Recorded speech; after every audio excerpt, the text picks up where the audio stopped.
our topic is topic 16, which is background checks and transparency for state boards and commissions. I'm Akshan. I also worked with Grace and Michaela, but I'll be presenting on behalf of our group. So this is what we'll cover today. First, we'll cover exactly what the issue is and why it matters. Then we'll talk about how we solve this issue. Then we'll talk about why the solution matters, how we'll actually accomplish the solution, and then we'll move on to questions. So I chose a couple of key figures to point out, which illustrate the challenge we face. So right now we have over 6,000 volunteer members serving on boards and commissions in Maryland, and this is over 650 boards and commissions. And ultimately, this creates an environment where it's incredibly hard to keep every single volunteer member accountable. And especially considering that these volunteer members have a lot of power, it creates a huge issue. And this issue is illustrated by our state integrity grade, which is the D. I included the stat on the bottom about how 1 in 3 Maryland residents believes corruption is a big problem in government.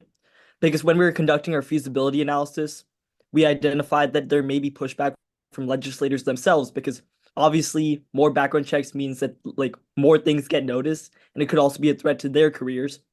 But this illustrates that it's not only an issue of safety, it's also an issue of what the constituents actually want. So this is a very feasible proposal that can win legislators' voters. So I think that's why the stat on the bottom is super important. And just to further illustrate, here are some recent corruption cases we've had. So Roy McGrath was the Maryland Environmental Service Executive Director who fraudulently obtained a six-figure sum.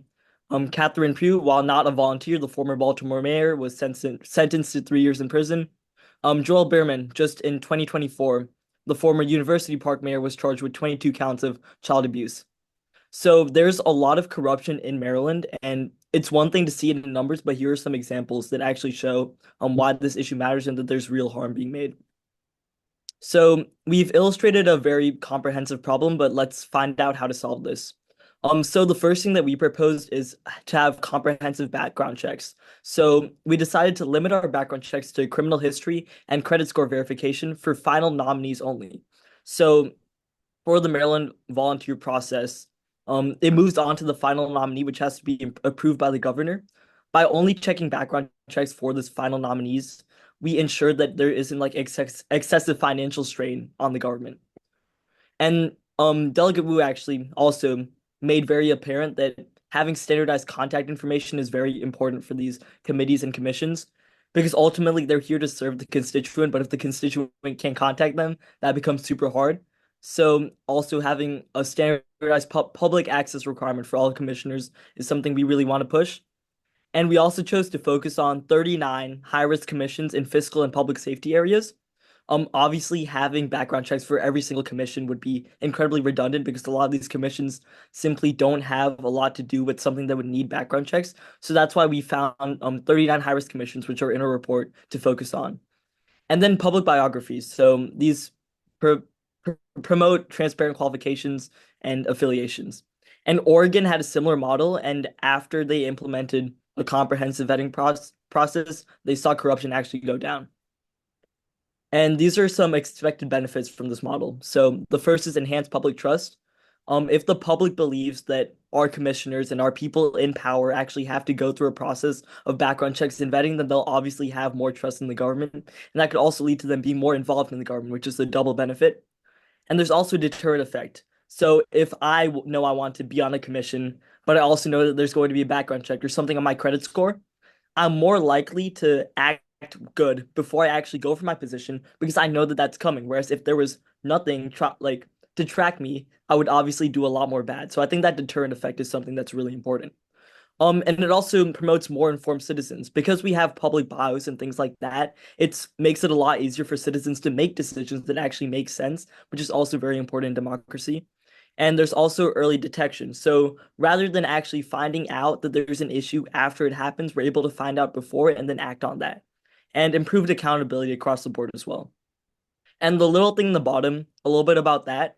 What I mean is that reactive punishment, after funds are embezzled or something bad happens, there has to be a lot of money spent trying to recoup those funds and a lot spent in the justice system trying to make them pay for those actions. Whereas if we just have a simple background check beforehand and we're able to deter those actions, that's going to be a lot cheaper.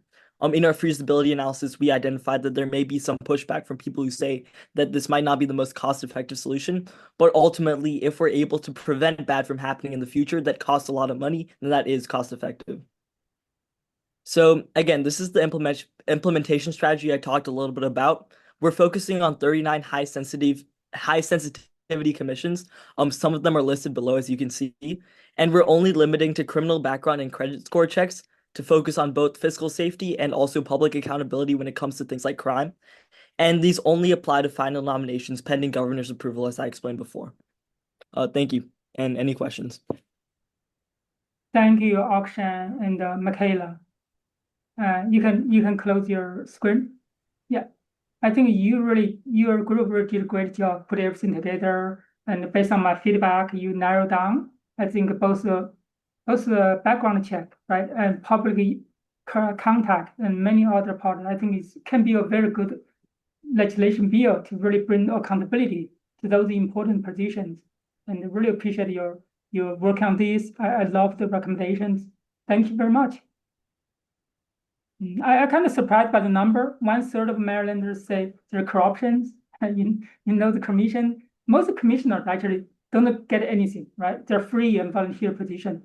But it's an honor as well to serve in those positions. So we want them hold them accountable at the same time. Right? So okay. But that state in integrity grade, that's D. I'm kind of surprised as well. That's really low. So I want to understand a little more as well on that. Okay, great job, team.